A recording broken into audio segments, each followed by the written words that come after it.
Jesus chose his apostles. He was using a term that was secular in the day, and an apostle was a person who would come to a conquered Roman territory, and what he would do is his role was to make that region feel like Rome. His job was to establish Roman culture in that new territory. The purpose being that if Caesar ever visited, it would feel like home for Caesar when he came.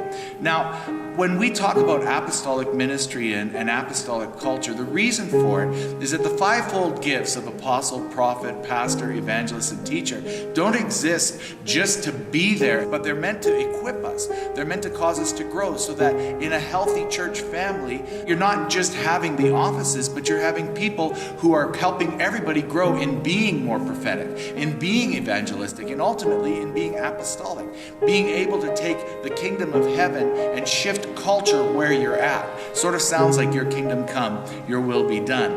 Now, our journey towards being an apostolic culture, an apostolic center over the last decade has been challenging and it's been exciting.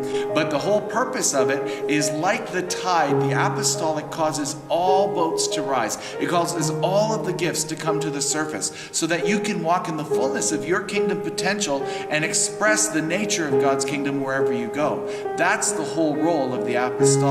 It's not just a governance where you're under an authority, but rather it lifts everybody up to walk into their fullness of their potential.